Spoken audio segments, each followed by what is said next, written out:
बोलिए सदगुरु महाराज की जय। श्री प्राणनाथ प्यारे की जय। राम रतन महाराज जी की जय। समस्त सुंदर साथ की जय।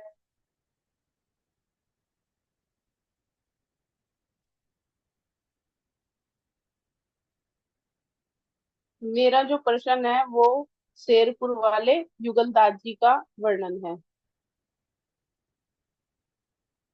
तो मैं उनके बारे में थोड़ा सा वर्णन करना चाह रही हूँ।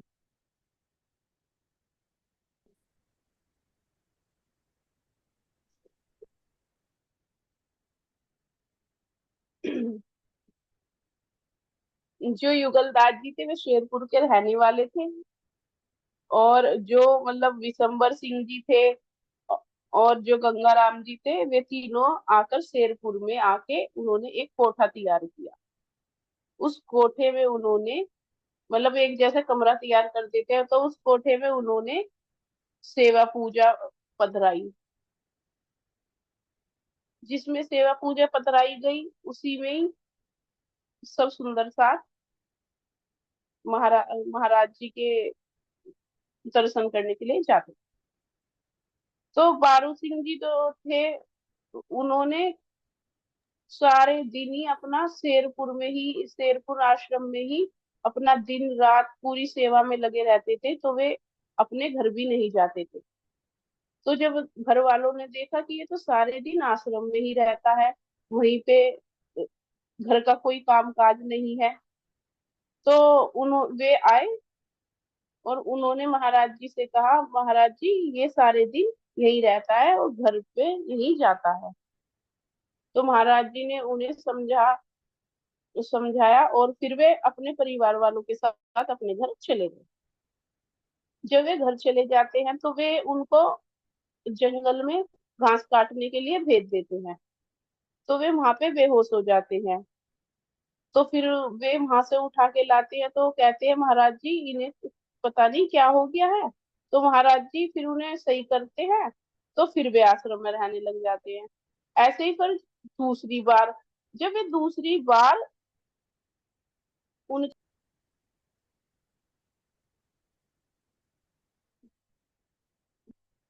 तो जो बारू सिंह के घर वाले होते हैं वे उन्हें जबरदस्ती अपने साथ घर ले जाते हैं और घर ले जाकर वे उन्हें जंगल में भेज देते हैं घास काटने के लिए। तो वे वहां पर बेहोश हो जाते हैं। तो फिर उनके घर वाले महाराज जी से आके कहते हैं, महाराज जी वे तो बेहोश हो गए। तो गंगाराम जी को महाराज जी चन्नाव्रत और भभूति लेके भेजते हैं, अगरबत्ती।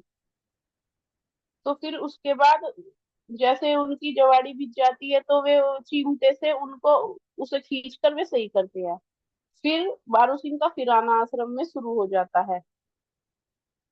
फिर दूसरी बार जब वे अपने घर ऐसे ही नॉर्मल मिलने जाते हैं तो उनके घर वाले उन्हें फिर कहते उन्हें कमरे में बंद कर देते हैं। अब जिस आत्मा को आत्मिक रस लग गया हो वो अपने इस संसार के उसमें कैसे रुकेगी। तो वे माया रूपी चारों अंतस्करण में उसे बंद कर देते हैं। पर जो आत्मा होती है ना वो अपने गुरु के चरणों में पहुंची जाती है, कैसे न कैसे निकल गए। तो उनकी जो सुरता थी वो निकल के शेरपुर आश्रम में आ गई। तो वे वहां पे बेहोश हो गए कमरे में। फिर उसके बाद किसी पड़ोसी ने देखा रे तो बेहोश हुआ पड़ा है। तो उनके घर वाले शेरपुर आश्रम में ले आए महाराज जी के पास। फिर महाराज जी उन्हें उपचार करते हैं। फिर उपचार करने के बाद वे अपनी आंखें खोल देते हैं। जब उनकी आंखें खुल जाती है तो वे फिर से आश्रम में सेवा वगैरह करने लग जाते हैं। तो फिर इसी उसमें क्या होता है कि फिर आश्रम में रहकर वे सेवा करने लगते हैं।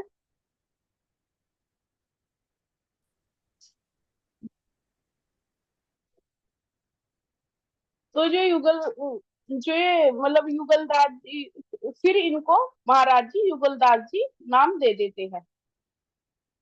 तो फिर एक बार क्या होता है कि जो युगलदास महाराज जी थे वे चर्चा सुनने जाते थे आश्रम में। तो उनके अंदर विश्वास नहीं था, थोड़ा सा मतलब उन्हें वास्तविक पहचान नहीं हो पा रही थी महाराज जी की। तो उनके मन में थोड़ा सी शंका थी कि पता नहीं कुछ है भी या नहीं। तो वे ऐसे ही मतलब अपने घेर में जाके आधी रात के समय लेटे हुए थे खाट पे। तो जब वे लेटे हुए थे तो उन्होंने देखा एक रजवाई की तरफ से एक सुखपाल आ रहा है, जिसमें हमारे सदगुरु महाराज, राज जी महाराज जी वे आए। और पहले तो सदगुरु महाराज उतरे, फिर राज जी महाराज जी उतरे। तो बाहर जो युगलदास जी थे वे उन्हें देख रहे थे। तो वे आपस में चर्चा कर रहे थे कि मंदिर इसी जगह रखा जाएगा, मतलब मंदिर की जो नींव है इसी जगह रखी जाएगी। तो इसका मतलब थोड़ा सा अंदर का भाव ये है कि शेरपुर आश्रम तो बन चुका था, फिर नींव किसकी रखवाने आए थे वे। तो यानी कि जब सदगुरु महाराज को ये पता लग गया था ये युगलदास जो है ये परमधाम की आत्मा है। तो जो उसको थोड़ी शंका थी उसके मन में कि पता नहीं महाराज जी के अंदर कुछ है या नहीं, तो उस शंका को दूर करने के लिए उन्हें ये मतलब ये दर्शाया गया कि भाई जो नींव रखी जाएगी ना, इस ये जो युगलदास इसे नाम मिला है इसकी आत्मा के हृदय में रखी रखी गई है, इसी आत्मा के हृदय में। नहीं, मंदिर तो बन चुका था, मंदिर पे कैसी नींव थी, तो नींव तो उनके हृदय पर रखनी रखनी थी ना राज जी को। तो वे उन्हें पहचान कराने आए थे। तो फिर राज जी तो चले गए, सतगुरु वहां रह गए। तो सतगुरु महाराज जी के अंदर ही तो राज्य समाज है। तो वही सतगुरु महाराज जी युगलदास जी के अंदर बैठ के आज वर्णन करवा रहे हैं। तो युगलदास जी के अंदर एक जैसे राजी महाराज जी ने नींव रख दी। तो फिर एक बार क्या होता है, महाराज जी को किसी कार्य से कलकत्ता जाना पड़ जाता है। तो जब कलकत्ता जाना पड़ता है तो महाराज जी वहां से आते हैं। तो एक मतलब एक वे थे देवन के पास से एक महात्मा जी आए, दो संत। उन्होंने कहा युगलदास जी को कि एक ये डंडा और ये छिपकली महाराज जी ने दी है कि भाई इनका बोझ मुझ पे संभाला नहीं जा रहा। फिर दूसरा एक थाना भवन से आता है, वो कहता है कि भाई ये लोटा दिया है महाराज जी ने, रास्ते में ही मिले थे। फिर तीसरा आता है बड़गांव से, वो कहता है कि भाई ये कमली दी है, इस कमली का महाराज जी कह रहे थे कि उसे दे देना, हमारे पे इसका बोझ भार नहीं उतारा, वो बोझ नहीं उठाया जाएगा। तो वे जो तीन आए थे तो वे क्या थी, पहले जो डंडा दिया तो महाराज जी के द्वारा ही तो दिया गया ज्ञान रूपी डंडा था। लोटा यानी कि खाली जो उस आत्मा के अंदर जो नींव रखनी जा रही थी, वो जो लोटा था ना, उस लोटे में ही वो सारा आनंद भरना था, वो सारा जो ज्ञान। फिर तीसरा आनंद रूपी उन्हें कमली भी उड़ानी थी, जब भी तो आगे हमारे वो होगा। तो ये फिर इन तीनों ने कहा भाई तुझे कैसे मिल गए, अभी तो मैंने मुझे मिले हैं, तुझे कैसे मिल गए। तो फिर जब उन्होंने जो ये थे युगलदास जी, इन्होंने इन्होंने कहा कि वे क्या थे, वे तीन चीज, मन चित्त बुद्धि संसार की। तो जो चित्त था, परम आत्मा रूपी जो चित्त था, उसने कहा कि भाई तू क्यों शंका कर रहा, कोई सामान्य मान लिया सदगुरु को। तो यानी कि किसने, जागृत बुद्धि ने विचार करवाया कि वे सामान्य नहीं है। फिर क्या हुआ, एक बार ऐसे ही मतलब जन्माष्टमी का त्योहार था। तो जन्माष्टमी पे क्या होता है कि अ, हम भी ये सोचेंगे भाई अच्छा अच्छा प्रसाद बना के मंदिरों में दिया हो, ये दिया हो। हम सोचेंगे सुंदर साथ को जितना बटे उतना अच्छा है।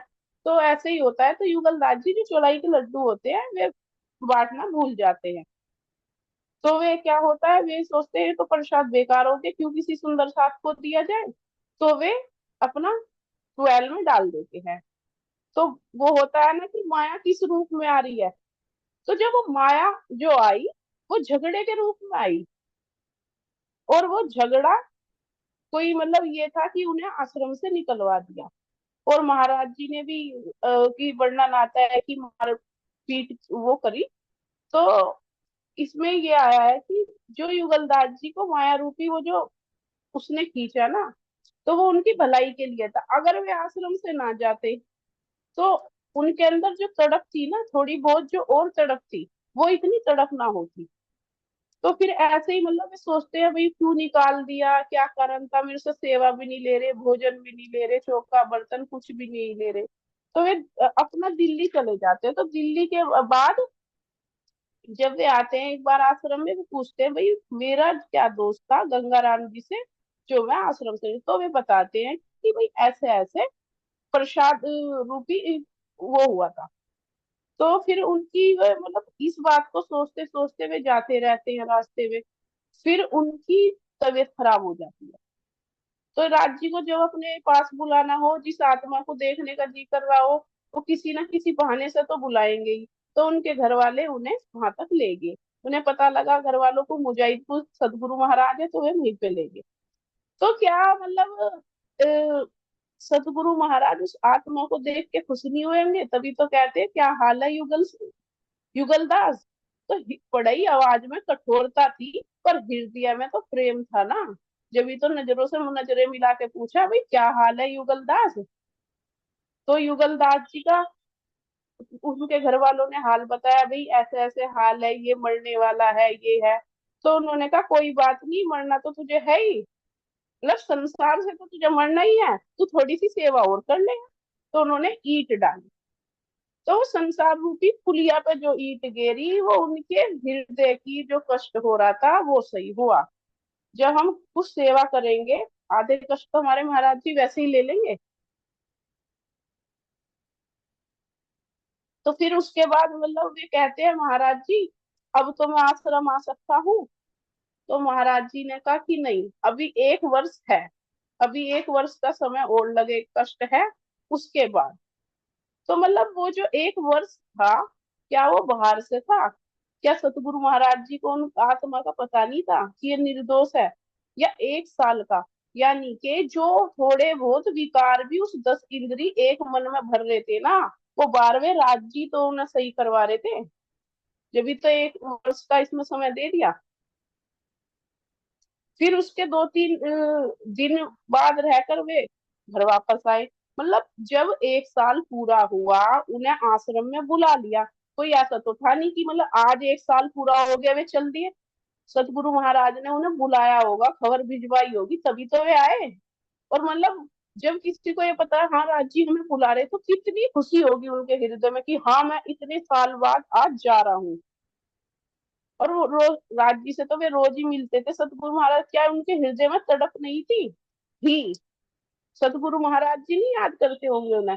वे भी करते होंगे, वे तो अंतरामी थे।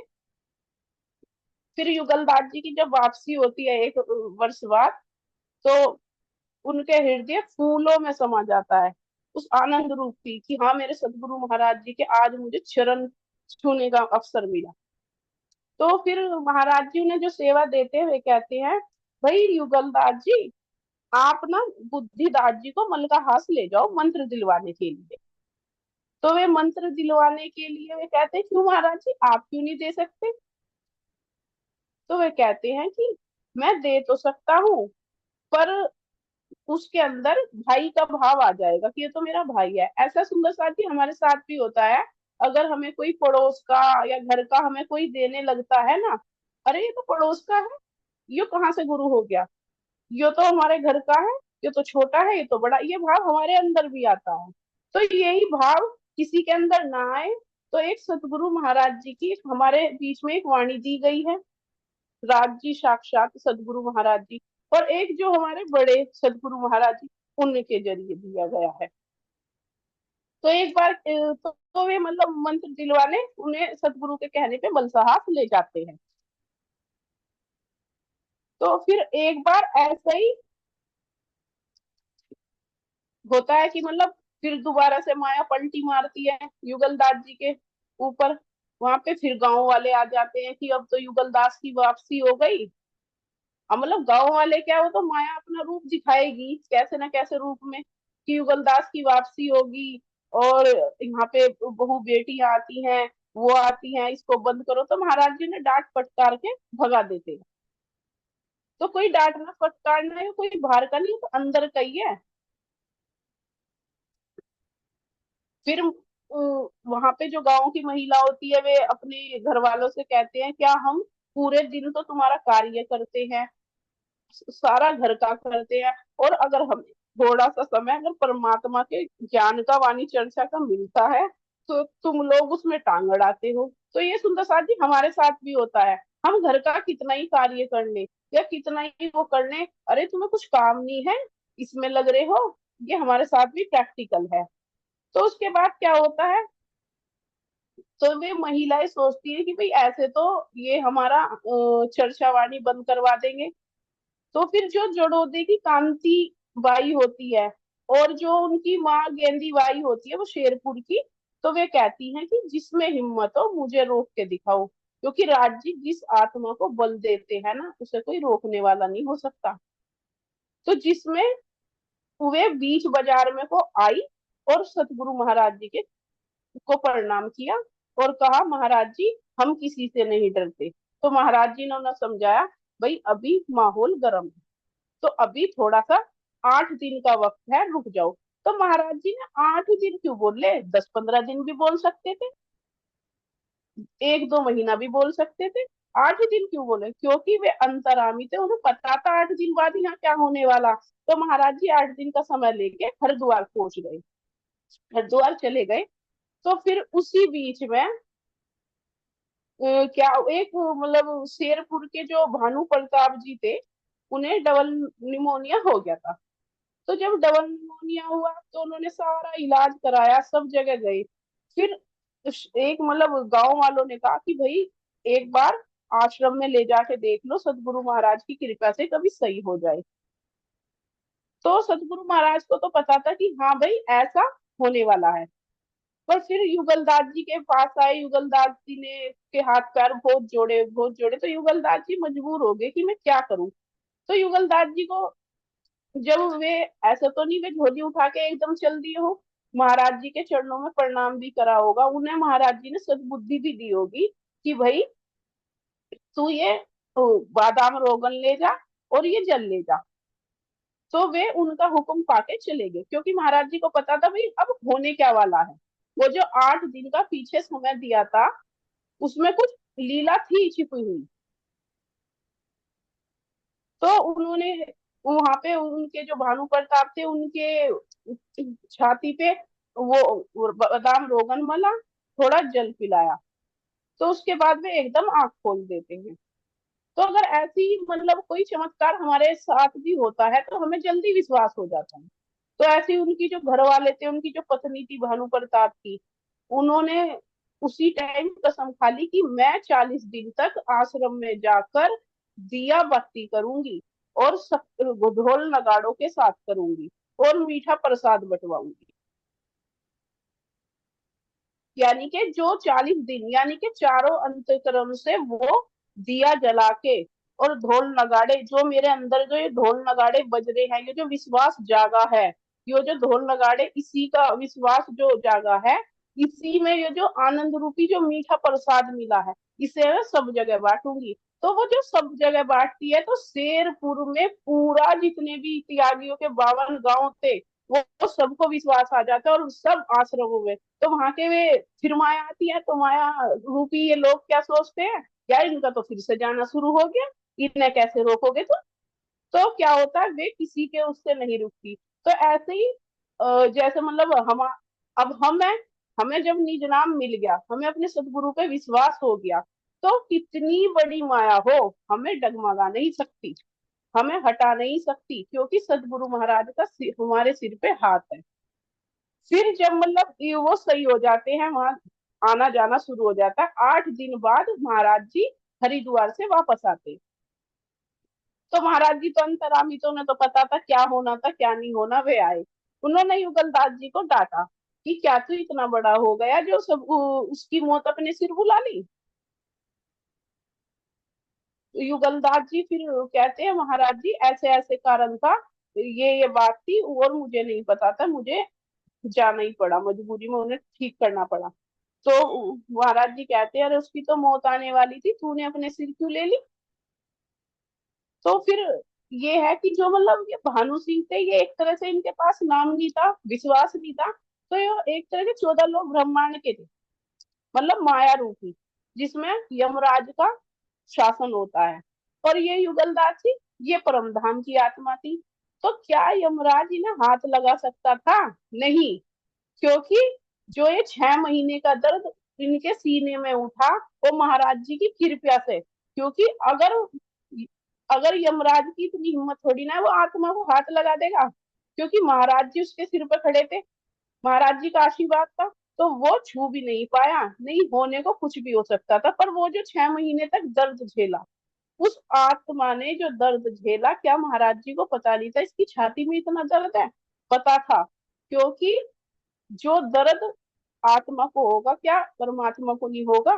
क्या उसकी और उसके दिल की एक तार नहीं मिल रहे, एक दिल ही नहीं है? तभी तो ये 8 सागर बने, क्योंकि जो परमात्मा आत्मा के हृदय में, वही परमात्मा के, जो परमात्मा के वही आत्मा के। तो वे महाराज जी के चरणों में पड़ जाते हैं। वो दर्द उस टाइम तो नहीं होता होगा जब युगलदास जी ध्यान में बैठते होंगे, उस टाइम तो वो दर्द जरूर भूलते होंगे, पर जब शरीर में ध्यान आ जाता है, जब जरूर था। पर फिर उनके क्या हुआ, महाराज जी के वे चरणों में पड़े, माफी मांगी कि महाराज जी आज मुझे माफ करो, तो उनका दर्द बिल्कुल ठीक हो जाता है। क्योंकि जो उस जीव के, जीव ही कहेंगे, अभी जब तक अभी युगलदास जी शरीर में थे, जो जीव के कुछ कर्म थे, जो महाराज जी ने उस दर्द के जरिए काट दिए, और उस आत्मा को अपने चरणों में लेकर उन्हें आगे की चलनी दी। तो युगलदास जी का हमारे आश्रम को आज तक भी युगलदास जी के जरिए ही चलनी चलाई जा रही है। महाराज जी किस पे कृपया कर दे, कुछ नहीं पता। ऐसे ही हमारे बीच में हमने देखे हैं, जब हम नाम वगैरह लिया था, तो बहुत चलनी चली, बहुत माया आई। तो हमारे बीच में जो महाराज जी आए, वो चंचल बाई के हृदय में बैठ के अब हमें जगा रहे हैं। तो उनके वही चरणों में आज हमें उनके जरिए कुछ मिल रहा है। तो उनके चरणों में कोटि कोटि प्रणाम। प्रणाम जी। प्रणाम जी, प्रणाम जी। मैं जनार्दन भाई जी, जगाने वाले तो सतगुरु महाराज जी हैं, है ना। हाँ जी, बिल्कुल। उन्हीं का हुक्म है, लेकिन बहुत अच्छी तरह से वर्णन कर दिया सतगुरु महाराज जी की मेहर से। और साथ साथ में उनका बात उन्हीं भी दे दिया, है ना, कि वो 8 दिन का क्या मतलब है, 12 महीनों का ही क्या मतलब है। क्योंकि जब हमारी इंद्रियों में, हमारे मन में और बुद्धि में कोई विकार होता है ना, तो यही तो आड़े अड़ता है। तो इसी तरह से वो एक साथ अरे दे दिया, है ना, बहुत अच्छी तरह से वर्णन कर दिया, और साथ में उसका बात उन्हीं भी। और ये हम सब पर सतगुरु महाराज जी की ही मेहर है, जो हम 2 शब्द बोल पाते हैं, इनका अपनी कोई वैल्यू नहीं है जी। ना। बहुत अच्छी तरह से वर्णन कर। बहुत बहुत धन्यवाद, और आपके चरणों में प्रणाम भी। भजन लेना चाहते हो तो आप महाराज जी का ही और अच्छा। हाँ, लूंगी। जय। माया में मिले हो तुम, माया से पार कर दो, माया में मिले हो तुम, माया से पार कर दो, आत्म के धनी हो तुम, अब मांग मेरी भर दो, आत्म के धनी हो तुम, अब मांग मेरी भर दो, माया में छल वाली कृपया अपनी रखना, कहीं पाँव न फिसल जाए, मेहर अपनी करना, एक जाम पिला करके मदहोश मुझे कर दो, एक जाम पिला करके मदहोश मुझे कर दो, माया में मिले हो तुम, माया से पार कर दो, आत्म के धनी हो तुम, अब मांग मेरी भर दो, मैं अंगना हूँ तेरी, तुम धाम धनी मेरे, मैं अंगना तेरी, तुम धाम धनी मेरे, मैं लहर हूँ सागर की, तुम साहिल हो मेरे, मैं लहर हूँ सागर की, तुम साहिल हो मेरे, एक विनती है बलवा, एक विनती है बलवा, खोल नैन अंग भर दो, एक विनती है बलवा, खोल नैन अंग भर दो, माया में मिले हो तुम, माया से पार कर दो, चंद सांस है जो बाकी, बीते तेरे चरणों में, चंद सांस है जो बाकी, बीते तेरे चरणों में, जीना तेरे चरणों में, मरना तेरे चरणों में, जीना तेरे चरणों में, मरना तेरे चरणों में, अब और न कुछ भाए, अब और न कुछ भाए, यही आस पूर्ण कर दो, अब कोई न कुछ भाए, यही आस पूर्ण कर दो, माया में मिले हो तुम, माया से पार कर दो, आत्म के धनी हो तुम, अब मांग मेरी भर दो, आत्म के धनी हो तुम, अब मांग मेरी भर दो। प्रणाम जी। हाँ जी, झरमर बाई जी बहुत अच्छा है। बीतक चर्चा भी बहुत अच्छी, और भक्ति के माध्यम से भी महाराज ने अर्जी कि माया में तो अब माया से पार कर दो वास्तव में। और ये बिल्कुल तो अब लोगों की बस ये मांग बदल जानी चाहिए कि बस अब धाम की तरफ को चलना है। बहुत अच्छा, चले। बहुत बहुत धन्यवाद, आपके चरणों में कोटि कोटि प्रेम। प्रणाम जी। माँ प्यारे की जय, श्री सतगुरु महाराज की जय। बोलिए सदगुरु महाराज की जय। सभी सुंदर साथ के चरणों में कोटि कोटि प्रणाम जी। जी झरमर बाई जी, सदगुरु महाराज की जय। प्रणाम जी। प्रणाम। प्रणाम जी। प्रणाम जी, सुंदर साधु के चरणों में प्रणाम जी। प्रणाम जी। प्रणाम। प्रणाम जी।